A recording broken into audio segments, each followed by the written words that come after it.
I was an independent consultant. I'm an aerospace engineer. I'm a spacecraft engineer.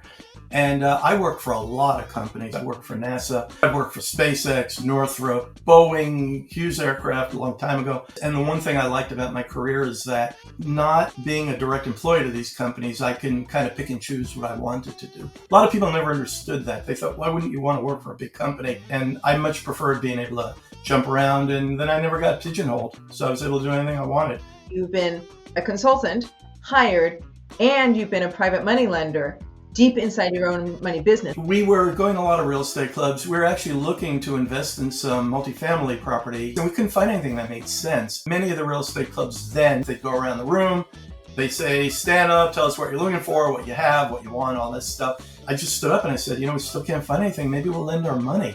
And this was at a time when you go real estate club and there'd literally be no money in the room, but there'd be 30 deals. Well, once you get a process going, you just keep following the process. And what we learned, if you follow your process, you'll do okay. And some of the hard knocks we learned, once you veer out of your lane, as they say, things don't always go that well, but you really need a process to do it. We only lend to people that are experienced. They know how to borrow money from us. They know how to borrow, money from people like you.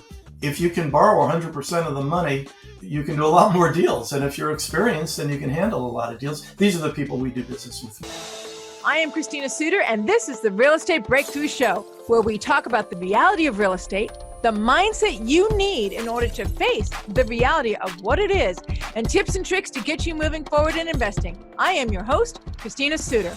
Do you still work, or are you retired now? No, I just retired.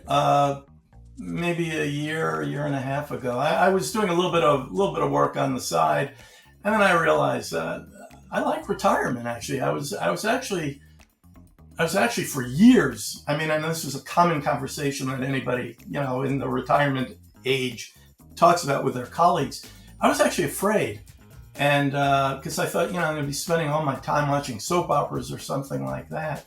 But no, I've been actually able to stay pretty busy, and I actually enjoy it, and our quality of life is pretty much the same, which is great. I mean, I doing okay. So I recommend retirement if as long as you have something to do.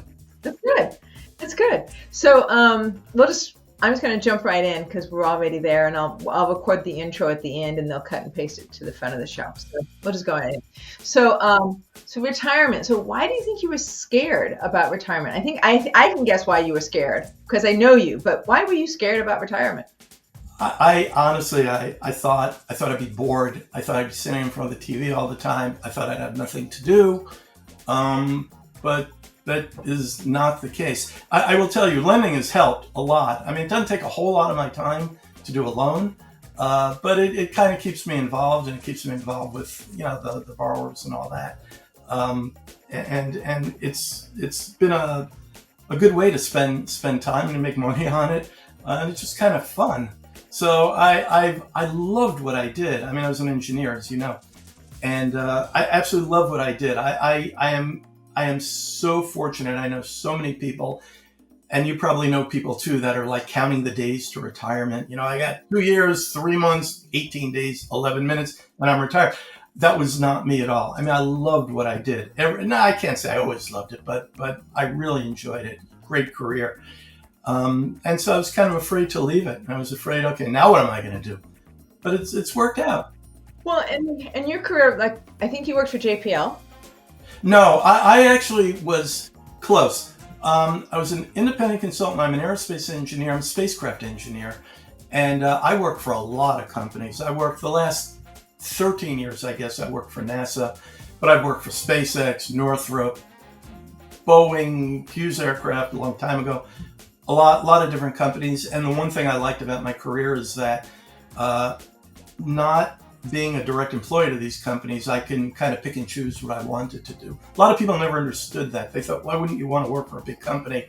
And I much preferred being able to jump around, and then I never got pigeonholed. So I was able to do anything I wanted. It was great. Really a lot of fun. Yeah, no, I completely see that because I'm the opposite person. I'm like, I don't want to be stuck in a 9 to 5. I actually don't want the consistency. I haven't been in a 9 to 5 since I was in my late 20s.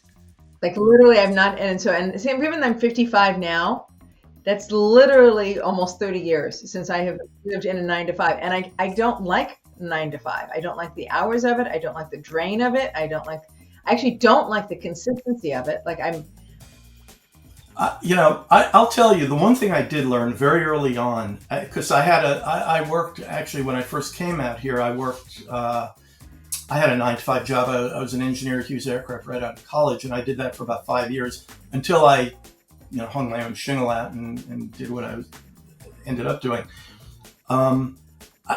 You will never, and you can, and I'm sure you'll agree with this, ask anybody that is basically self-employed, which is what I was and what you are.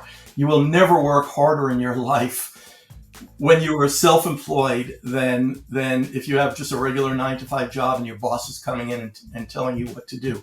When you have to find your own work and you have to keep yourself busy, and in my case, get paid by the hour, you will never work harder in your life, but it's fun work. You'll never be bored. You can pick and choose what you want to do, and that's the way to do it, in my view. To me, I think it's literally personality types. There are certain personality types where a 9 to 5 makes sense, like my husband. My husband, 9 to 5, all the way. He worked at I don't know. He worked in Las Vegas. He worked for Lockheed in their Skunk Works, kind of. Skunk Works. Thank you. He worked at Skunk Works in Las Vegas, where he would fly in and fly out. So he'd be there for 4 days, 4 24-hour days. He'd sleep there, and then he'd fly back home again. And that worked for him. He's like, it's okay with me that they own my time, that they own what I'm doing. He was good with that because it fits his personality. But I'm like, no way. I got way too many things that I'm going to be doing. Nobody can own my time like that. Like I'm doing this and I'm doing that and I'm doing this and I'm doing that and I'm working on, and I like the diversity and the being shift from project to project and the sense of being able to design my day, design my future, design who I'm going to be and what I'm going to include and not include. Yeah. Now, mind you, when you're doing what I did, at least, you have clients. I mean, you have to answer to them, and they do tell you what they want, and you have to kind of sort of listen to them. But you're also, as a contractor, as a consultant, you're telling them, you're bringing a certain expertise, so you're telling them what they need to do, and those that, there's a good relationship there, and most of them will listen to you. So it's been great. It was like the greatest career. I can't say enough good things about it, but time has come. I can't believe you only worked for 5 years before you were able to hang your own shingle. How do you have traction in your marketing to only work for 5 years? Because it's not working being a, what was it you call yourself? Not a shuttle, but a rocket engineer. I'm sorry, Jeff, forgive me. I've known you for aerospace engineer. So yeah, I mean, I've only known you for what, decade? But no, longer than that, actually, I think. So, in my field, once you get a certain amount of expertise, it's and there's a lot of demand for the particular expertise I had. I was a structural, mechanical, dynamics engineer. Once you get a certain amount of expertise, there are not that many people that have it, and it's not hard. You don't need 100 clients. I'm working for 1 or 2 companies at a time. That's pretty much what I did. And then when I was working for NASA as a contractor, I worked for them exclusively. So they got all my time. So, it's not hard to get the traction. You only need to start off with 1 client, in my business at least. Interesting. Okay. So after 5 years, you just need to get one who is going to give you another couple years of experience. 1, and they all think that they only need you for 6 months. That every single person I ever worked with said, we only need you for 6 months, so be prepared. And then, I was at NASA for 13 years. So I understand. Yeah, I have the same thing in my, oh yeah, sure, we'll get all slammed out in 3 months. I'm like, yeah, no, we won't. Doesn't happen. And I know better. And I know better, so I'm prepared even if they're not prepared, but that's fine. So what is it what's this, like what in your history kind of prepared you, like, being an engineer the way that you are, how does that help you in your success today? I mean, because basically you last couple of years, you've created maybe almost a decade or longer. You've had 2. You've been a consultant, hired, and you've been a private money lender deep inside your own money business, which is why you're presenting at Phoebe, is because you're so knowledgeable in that field. So tell me more. What in that side prepared you for that side? So I can tell you when I was graduating college, a lot of people said, well, you want to get into management, you want to stay in engineering and all that. I had no idea what I wanted to do. But it turns out that when I was at Hughes Aircraft Company, they paid for an MBA. And if you think you're learning enough with an MBA to run a business, you do not. However, it gives you a little bit of motivation.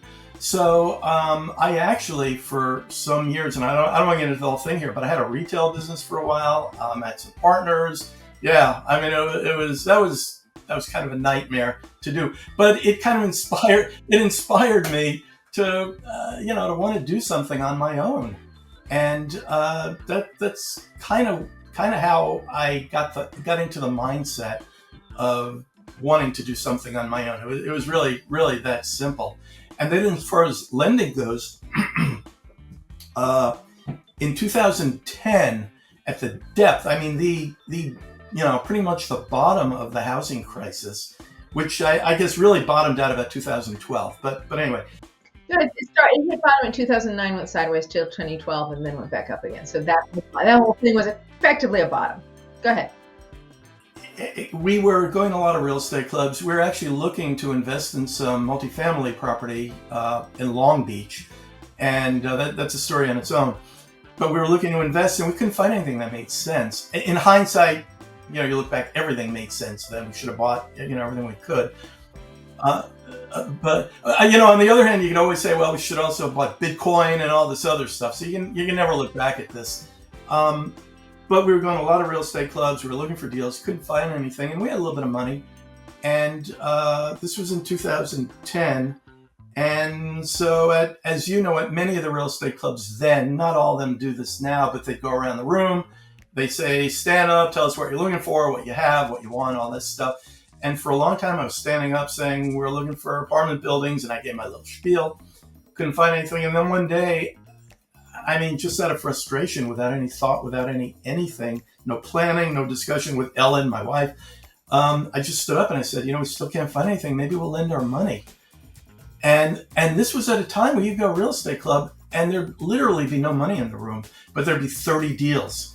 And so by the end of the meeting, everybody wanted to be my best friend, and it just took off from there. And we made all kinds of mistakes at the beginning, and I'm going to talk about that, I guess, at the presentation I'm going to give. Yes, which I'm looking forward to, because the mistakes are just as telling as the success stories, if not almost more telling. Well, you learn a lot, I'll tell you, by making mistakes. It's been a great business for us. Honestly, we've done really well. It's allowed me to retire, although I probably could have done it anyway, but it's really helped out a lot. And it's something I really recommend, and it's something I can continue doing forever, because it's really not that hard. It doesn't take each loan does not take a huge amount of my time. It's been a good business, and that's really how I got into it. And since it didn't take so much time, I was able to spend some handful of hours a week in the lending business, and my million hours a week, being an engineer. It's really been good. And plus, as an engineer, I'm really into numbers and into details and that kind of stuff. So it kind of fit in perfectly. It has just really worked out for us. So really, the crossover is the numbers. Like, you're used to in depth, really deep on a system and a process that involves effectively numbers that is controlling the destiny of what needs to happen. Yeah, you said the magic word, the processes. So, and it's same is true in engineering. You really have to develop a process. Even though, with spacecraft, they're all different. It's like thumbprints. You have to make a lot of stuff up on your own. But you have a process for doing that, which maybe sounds a little bit weird. But once you get a process going, you just keep following the process. And what we learned, in some cases through the School of Hard Knocks and lending, is develop a process, which takes time, and then follow it. And I can promise you, if you follow your process, you'll do okay. And some of the hard knocks we learned are once you veer out of your lane, as they say, things don't always go that well. But you really need a process to do it. And it's all numbers-based and mostly numbers-based in our. And you promised to cover that process in your speech at Phoebe, right? Promise? Okay, that's like, when I texted you, you're like, what do you want me to talk about? I'm like, I want you to talk about the rules and regs of private lending. You're like, well, I'm not a lawyer. I'm like, I get you're not a lawyer, but you got this all worked out. Yeah, I mean, I completely understand. Yeah, it's all process based, and I will go over that. Part of the process, by the way, is not just numbers; it's meeting borrowers and that kind of stuff. And we have a process for doing that. So perfect.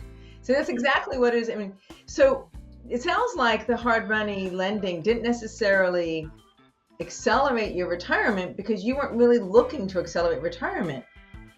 No, I probably would have done it anyway. But it certainly makes it easier. I mean, I'll tell you, and one of the things I will talk about is one of the things that's really helped, and I won't go into it all now, but when we first started lending, we had two piles of money, two piles of money, our after-tax money and our retirement money. And for those that, and I know a lot of people know that you can use your retirement money to lend. I'll talk about that a little bit, although my presentation is not really going to be on, that specifically. Everybody that's got any kind of money coming in should put money into a retirement plan, and you will be amazed how fast it grows and how valuable it is to you when it comes time to retirement. Now, I know you're a little older, but when you were 30 years old, if you had to put money into a retirement plan, and you're like everybody else, including me, thinking, oh my God, I have to wait till I'm 59 and a half to be able to take any money out of the plan. Once you hit 59 and a half, and I know you're not there yet, but you're close, you will praise the day that you decided to put money in, and you don't have to put a lot in, a little bit of money in each month or each year, and it'll really help you. It'll really set you up for retirement. You'll regret it. I know you won't regret it. You're going to hate it because you don't have access to the money. But once you have access to money, it really opens a lot of things up to you. Well, I can't tell you how many people. No, it's all good. I'm glad you're going to talk about it, because I can't tell you how many people come to me and they're like, Christina, this is what I have. This is my retirement plan. This is my money. So we need to figure out how this is going to both support me while I'm wanting to end work quickly and still be able to retire and maybe even face medical difficulties. Yeah, I wasn't going to talk about insurance at all, but make sure you have good insurance throughout your earning career. There's a whole story I have on that I won't get into. That's okay. We will get into stories. We're going to get into stories a little bit. Insurance is important. Understand though that for retirement, you really, as I said, we have two piles of money. We have our after-tax money, which we could spend whenever we want. We have the retirement money, which we can now spend when we want, but we couldn't for the longest time. So the retirement money grew tremendously because we didn't have to pay tax on it. It was basically tax deferred in our case. If you have a Roth, it's tax free. There are pros and cons to that. But you've got to make sure you've got enough to live on. And then when you're not going to have any income coming in, make sure you've got a good retirement program that you can use. So don't since you're doing well now that you don't need a retirement plan. You do need a retirement. That is what I'm trying to get to. Is I have people who don't have a retirement plan and they're in their 60s and they're like, well, what do I do now? And I'm like, well, yeah, let's talk about. You got Social Security. I mean, I hate to say it, but you can't turn the clock back. You should have been thinking about this 20 years ago. I mean, I don't have a good solution for that. Well, part of my job is to help clients come up with a solution, maybe not a good solution, but a solution for that, which hopefully helps them. Like one of the things I'm using is I don't have a retirement plan, but I have a pretty deep insurance policy, life insurance policy, right? So I can borrow against my life insurance policy. I can even take it for medical needs as I get towards the end of life. And it's intentionally built and stacked to give me a high level of dividends in my older years. Yeah, that's kind of the same thing. I mean, you want to. I'm saying retirement plan. You can call that whatever you want. In our case, we have we started out with an IRA. Now we have self-directed 401k. But I know there are a lot of benefits to life insurance policies, like whole life policies and that kind of stuff. That that kind of perform the same thing. Just make sure you have something. I mean, don't have to come to Christina say, okay, I'm 60 years old now.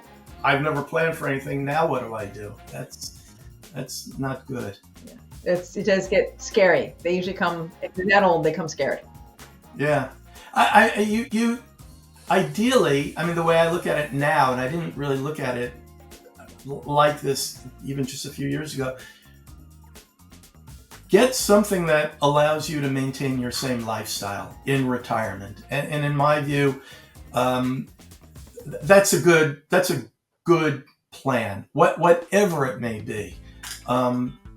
You want to maintain the same lifestyle. You don't want to think, well, now that I'm retired, I got to cut back on this. I can't do that. Now's the time you want to be able to do all the things that maybe you couldn't do when you were working 60 hours a week, like travel and seeing family and friends that you haven't seen in a long time. So make sure you can do that. Like you said, if you have only Social Security, that's actually going to be only a small percentage. I don't know if it's Social Security is like a quarter of what you've made previously. I don't know that Social Security even plans on it being in relationship to what you made. It's really planned on how much you. I will tell you right now, and I am no Social Security expert, but Ellen is taking Social Security now because she just wants it. I'm not taking anything. I'm going to wait. I don't need to take Social Security now. And if you defer it, and again, I am no expert at this, but from what I understand, if you don't take it, it goes up 8%. Your benefit goes up 8% a year. That's pretty good return. And so I'm betting that I'm going to live long enough to get the money back. But that's what we're doing now, so we don't need it. Security compound at 8% a year by not taking it. I love it. That's the first time I've ever heard. I mean, I've heard before people go, if I wait longer to take my Social Security check is higher, right? Like I get more, right? But I never heard anybody actually do the math on. So therefore, it's compounding at 8%. So I'm waiting longer because it's one of the investments in my portfolio is my Social Security. Yeah, I don't think of it like that, and frankly, it's kind of in the back of my mind. But yeah, I don't think of it often. I guess so. I know that once I hit 70, it'll be around, and I hope it'll be around. And I'll take it, obviously. But right now, I don't need it. So we've set ourselves up. So we don't need it. Okay. So right now, let me ask you this question. Right now, what's happening? Let me just jump subjects. It's just a point. Right now, what's happening in your industry that your industry is facing that people maybe need to know about? Oh my gosh. It's a slow-moving industry. I mean, it's only until Congress does something, like they did with Dodd-Frank or something like that. Sorry, hold on. But there is a huge amount of competition out there right now, and the industry has kind of divided itself up into two sections. There's the so-called rental lending part of private money or hard money, and I use the terms interchangeably. And these are the so-called DSCR loans. Can you hear me okay? Sorry. Yeah, I'm having a problem. Those are the so-called DSCR loans, which we don't do.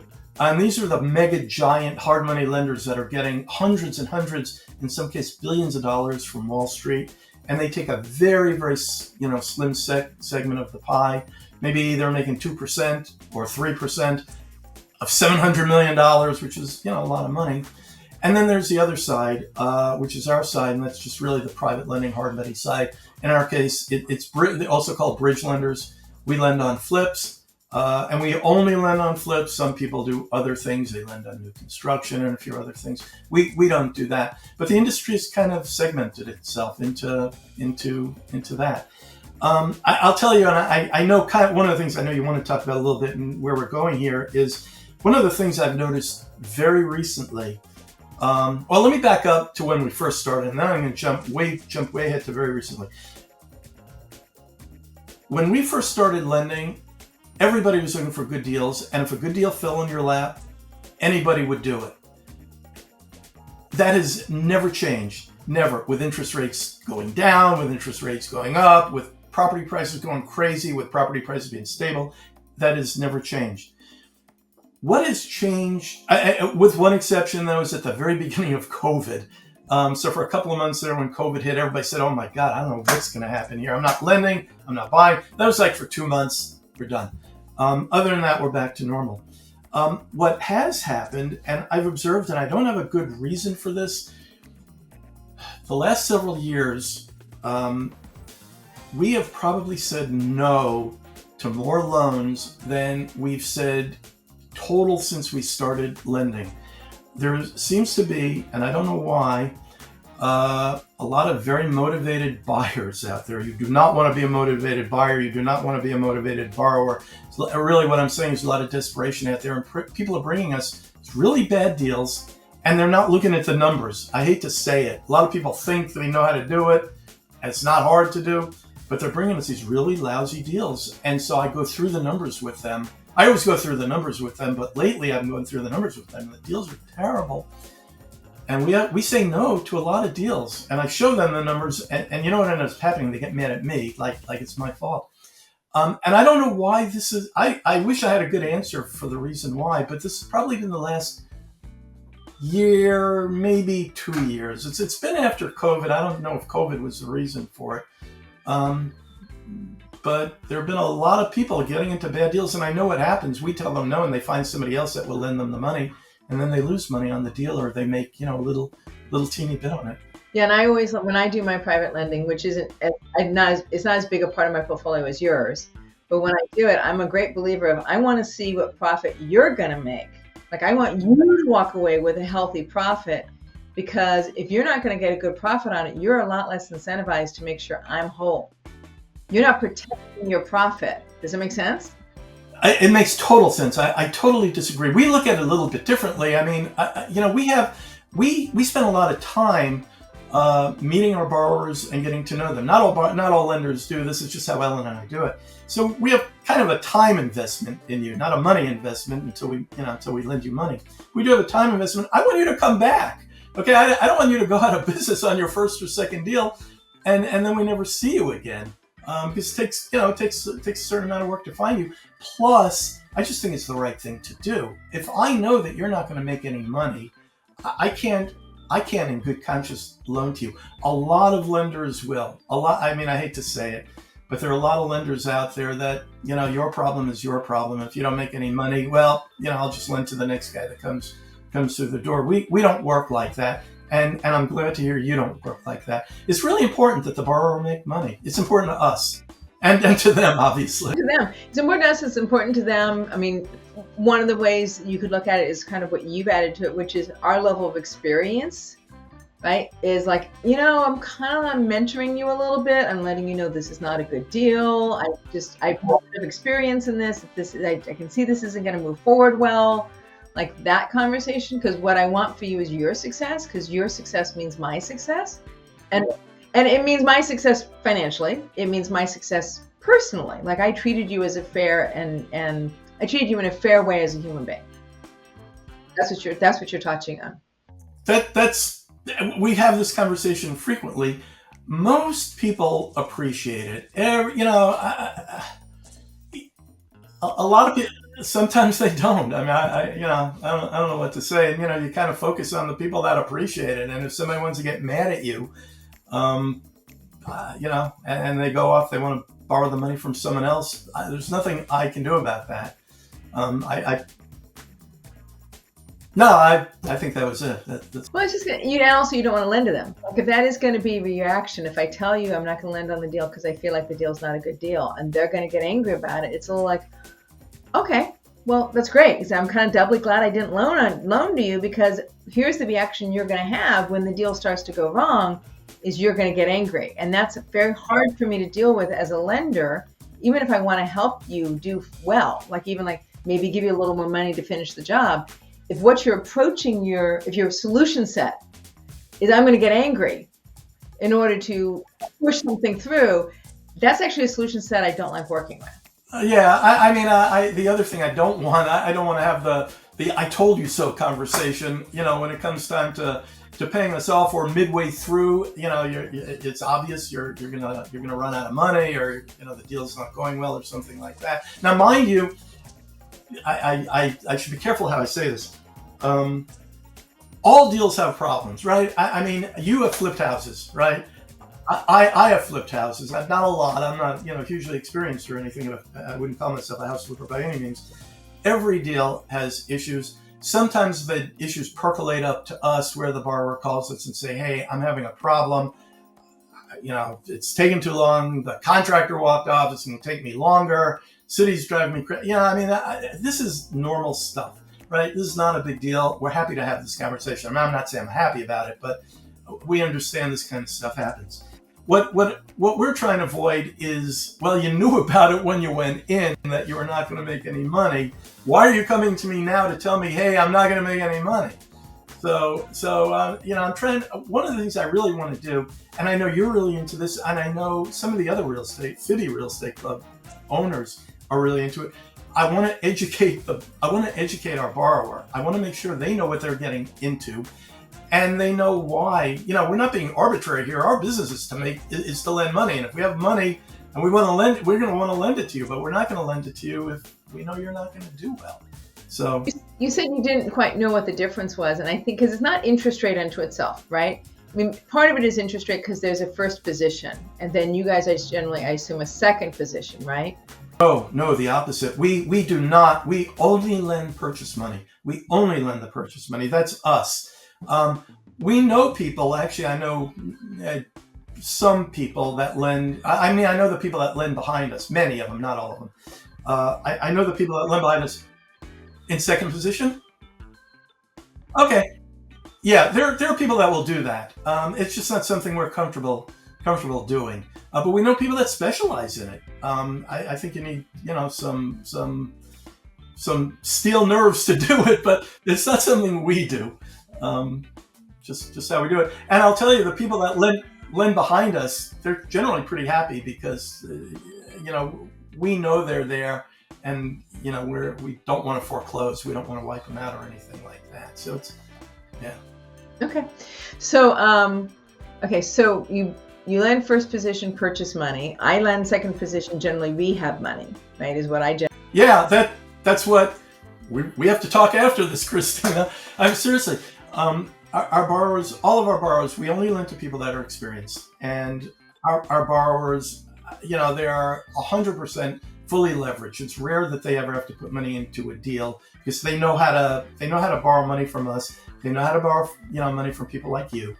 And if you can borrow 100% of the money, you can do a lot more deals. And if you're experienced, then you can handle a lot of deals. These are the people we do business with. We generally don't do business with people that are brand new or anything like that. So they're always looking for our first position money, and they're always looking for second position money. Yeah, and I always make sure they have a minimum of 6 deals under their belt, just a minimum of, and I feel like 6 is slim in comparison to the people I actually lend to. The people I actually lend to, I can think of 3 of them off the top of my head, have years worth of experience in their field, like years. One of them is like 30 years, another one is 11 years, and another one, I personally have worked with him for over 6 years on other deals. And I know he's been doing his work for probably another decade previous to that. So I'm going to say at least 16 years. So these are the people we lend to. I don't know if it's the same people. It very well could be, but pretty sure, because I might have bumped into you if it was the exact same people. But all right. But these are the kind of people that we work with. In our case, I think you and I might have had this conversation. So we look at. And it's the same as you. So in our case, I think we call an experienced house flipper somebody that's done 3 deals in the last 2 years. That's how we do it. But as you said, everybody we do business with is currently doing 6, 8, 10 deals now, and they've been doing it for 15 years or 10 years or whatever. So, I could throw out any criteria I want. The people we do business with, they're going to meet it no matter what anyway. We have done business with people with a minimal amount of experience. And they sort of come and go. So we will do that, but you have to have some experience, or we're not going to do business with you. Okay, let me change subjects again. Tell me about a deal that went wrong, and what did you learn as far as red flags that you now integrate into your process, into your system. So tell me about a deal that went wrong. Basically, what did you learn from it, and how are you still using that knowledge? Yeah.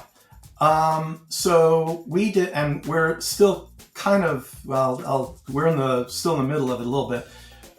So we loaned on property in the West Adams area. Nice area, It's some of it's it's gentrifying. Gentrifying. Thank you. Yeah, it's fine. The house is fine. The area was fine. It was fine. Numbers made sense. Everything was great. Our borrower was very experienced. I think we had already done 3 deals with him. We were in the middle of one deal. We had done 2 complete. We were in the middle of another deal with him, and he bought this deal. And, he started having, I don't know if it's problems, I don't know what. This is totally our fault. And I'll say my fault because Ellen always blames me. It's never the wife's fault. We let him string us along. I let him string us along. And it was like one excuse after another of why things couldn't get done. He had other deals going on, other projects. He needed more money because he was putting his money elsewhere. It was taking him a long time to get plans. Think of every excuse you've ever heard. There we were. And we've done a lot of deals and we've heard a lot of excuses, but the project always seems to go on. In this case, we just let him string us along and work was not getting done. And this went on for several years. Well, it always works out, right? So, and he's experienced, it'll work out. Well, it didn't. And then it got to the point, I happened to see our lawyer at a conference. I was talking to him about it.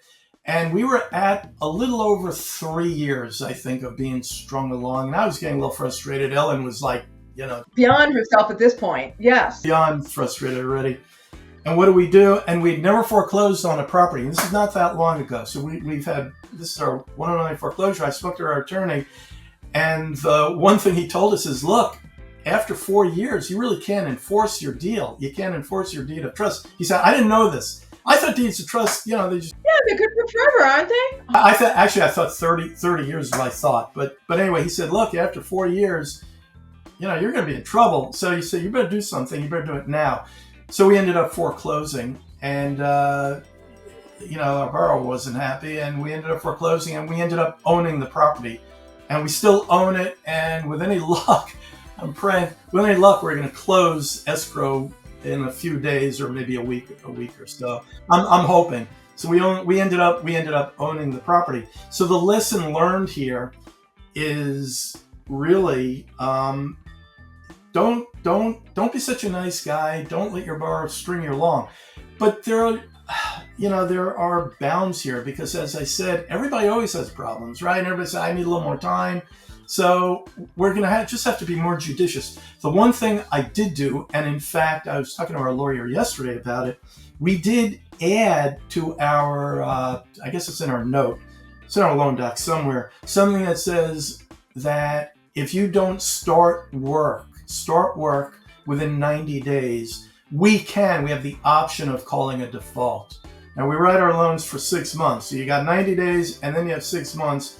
And if things are going fine, if things are moving along and you're having the normal problems, we'll give you an extension after the 6 months. No problem. But we now have some safeguards in our documents which allow us to say, hey, hold on a second.